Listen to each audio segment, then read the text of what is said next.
ఏకాదశి. మనంతా తొలి ఏకాదశి అంటుంటాం వ్యవహారంలో. తొలి ఏకాదశి ప్రారంభం కాబోతుంది. వచ్చే ఆదివారం 6వ తారీఖు నుంచి. చాలా గొప్ప దినం నిజం చెప్పాలంటే.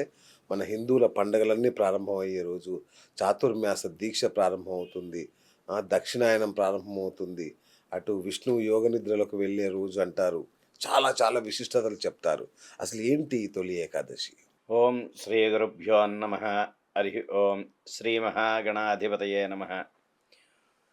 తొలి ఏకాదశి అనగానే మనకి ముందుగా గుర్తొచ్చేది, ఇవన్నీ ఒక పక్కన పెడితే కనుక రైతులకి ముందు ఆనందకరమైన పంట పండించడానికి ముహూర్తం మాట. అచ్చా, ఓకే. వాళ్ళు ఏం చేస్తారంటే ఈ యొక్క తొలి ఏకాదశి దగ్గర నుంచి కూడా వాళ్ళకి మంగళవారం కానీ, శుక్రవారం కానీ, గురువారం కానీ విత్తనాలు వేసుకోవడం, అలాగే దమ్ములు చేయించుకునే వాళ్ళు దమ్ములు చేయించడం. ఇదివరకు ఎడ్లు బండి ఉండేవి కనుక ఎడ్లు కట్టి ఆ రోజు నుంచి మొదలుపెట్టేవారు దమ్ములు చేయించడం. దమ్ములు చేసి ఊడుపులు అవి జరుగుతూ ఉండేవి. ఆ తర్వాత ఈ యొక్క ఆషాఢంలో పౌర్ణమి ముందు వచ్చి ఏకాదశి రోజుని తొలి ఏకాదశి అని అంటారు. ఈ యొక్క తొలి ఏకాదశి రావడం వల్ల రైతులకు చాలా విశేషం. ఎందుకంటే ఇక్కడి నుంచే వర్షాలవని, అలాగే మన యొక్క కాలమానంలో మార్పులవని ఇవన్నీ కూడా జరుగుతాయి. ఆ తర్వాత పండగలంటే ఇంక చెప్పక్కర్లేదు. ఇంకా పండుగ ప్రారంభమేగా. వినాయక చవితి, ఆ తర్వాత వరలక్ష్మి వ్రతం, ఇలాగ ప్రతీది కూడా వస్తూ ఉంటాయి. తొలి ఏకాదశి దగ్గర నుంచే ఇవన్నీ కూడా మొదలవుతాయి. తొలి ఏకాదశికిను అలాగే ముక్కోటి ఏకాదశికి కూడా రెండాటికి కూడా సంబంధం ఉంది. అచ్చా. ఈ యొక్క సమయంలో ఈయన నిద్రించి ఆ సమయంలో కోలుకొని ఆ యొక్క విష్ణుమూర్తి అవతారంలో ఈ యొక్క 6 నెలలు కూడా శేషపానుపు పైన పవళింపు సేవలో ఉంటారు. అచ్చా. ఆ తర్వాత ముక్కోటి ఏకాదశికి ఉత్తర ద్వార దర్శనం జరగడం, మళ్ళీ ఆయన లేచి కూర్చుని మనందరికీ కూడా చక్కటి ఆయుష్ని, మంచి ఆరోగ్యాన్ని ప్రసాదించేది ఆయనే. ఆ తర్వాత మనం చూసుకుంటే కనుక తొలి ఏకాదశి రోజున ఎక్కువగా శివాలయంలోనూ లేదా దగ్గరలో మీకు ఏ ఆలయం ఉన్నా సరే విశేషమైన పూజా కార్యక్రమాలు జరుగుతూ ఉంటాయి. అదే ముక్కోటి ఏకాదశి వచ్చేసరికల్లా విష్ణు ఆలయం నందు విశేషంగా జరుగుతాయి. శివాయ విష్ణు రూపాయ శివరూపాయ విష్ణువే అన్నారు. అయితే పవళింపు సేవలో ఉన్నప్పుడు ఈశ్వరుణ్ణి, లేచే సమయం నందు విష్ణుమూర్తిని ఇద్దరిని కూడా కొలుస్తూ ఉంటారు. ఓకే. చాలా చోట్ల చూసామంటే కనుక రామాలయం ఉన్నా, ఆ ఊళ్ళో ఏదైనా చిన్న ఆలయం ఉన్నా, ప్రతి గ్రామంలోనూ కూడా తొలి ఏకాదశి రోజున చక్కగా పూజా కార్యక్రమాలు ఆచరించి అక్కడి నుంచి వాళ్ళ యొక్క పండుగలు ఒక్కో పండుగ కూడా జరుపుకుంటూ ఉంటారు. ఆ తర్వాత చూస్తే కనుక తొలి ఏకాదశి అనగానే ఆషాఢంలో రావడం, ఈ సమయాన ప్రతి ఒక్కరూ కూడా కొత్త జంట అంటే వివాహం అయిన తర్వాత ఆ కొత్త జంట అత్తారింటి దగ్గరేమో అమ్మాయిని విడదీసి ఉంచుతారు. అయితే దానికి కూడా కారణం ఆషాఢంలో అత్తగారు తొక్కిన గుమ్మం కోడలు తొక్కకూడదు, కోడలు తొక్కిన గుమ్మం అత్తగారు తొక్కకూడదు అని చెప్పి ఇదివరకు నుంచి కూడా పూర్వం నుంచి నడుస్తోంది. అయితే దానికి ప్రత్యేకమైన కారణాలు ఏమిటయ్యా అంటే, సైన్స్ పరంగా అయితే కనుక ఇప్పుడు ఈ సమయంలో బాగా చల్లదనం, ఈ చల్లదనానికి కుర్రాడు కానీ అమ్మాయి కానీ దగ్గరికి ఇష్టపడి కలుస్తారు. ఓకే, అవును. కలవడం వల్ల వీళ్ళకి సంతానం ఎప్పుడు కలుగుతుంది? మంచి వేసవకాలంలో బాగా ఉష్ణం ఉన్న టైంలో సంతానం కలుగుతుంది. ఇక్కడి నుంచి లెక్కేసుకుంటే కనుక 9 నెలలు. మళ్ళీ వేసవకాలంలో సంతానం కలుగుతుంది.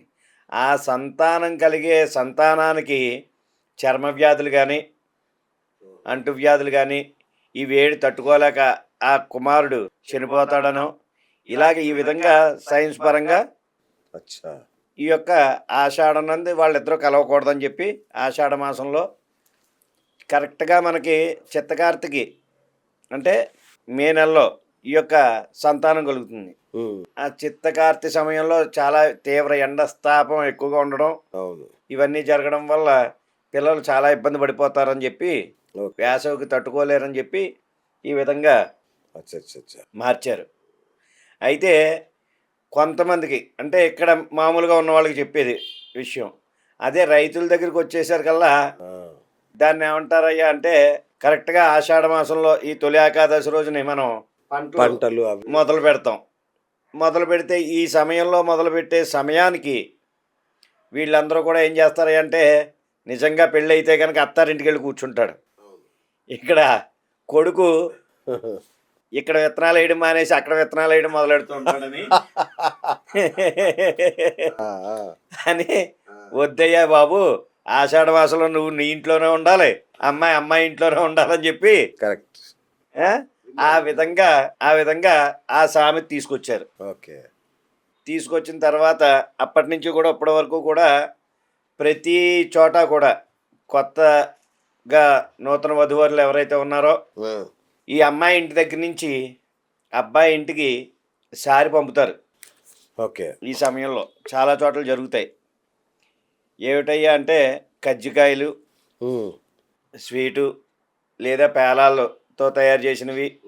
కజ్జికాయలు బాగా ఎక్కువగా పంపుతారు. అచ్చా అచ్చా. పేలాలతో ఇదివరకు అయితే కనుక పేలాలు, పేల పుండ్లు అనేసి అవును. లేదా పేల పిండితో తయారు చేసిన వస్తువులు కానీ లేదా కొబ్బరి నౌజు కానీ ఇలాగ పంపేవారు. ఈ యొక్క ఆషాఢ మాసంలో ఇవి వాళ్ళకి ఎందుకు పంపుతారంటే వాళ్ళ చుట్టాలందరికీ పంచుకుంటారు.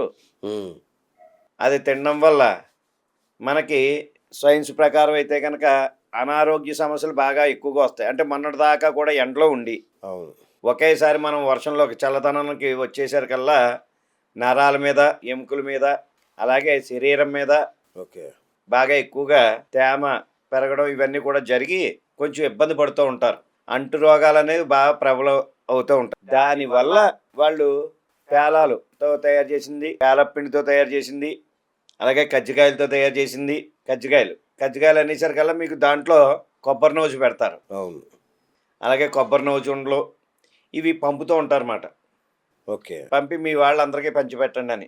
ఆ, ఇదివరకు అయితే మన ఇంట్లో తయారు చేసి ఏదో డబ్బాలో వేసి అటు ఇటు తిరుగుతూ ఎవరో ఒకరు తినేవారు. ఇప్పుడు తినే అంత తీరిక కూడా లేదు, అంత ఫాస్ట్ ఫుడ్లు అయిపోయాయి కనుక అంతే కదా.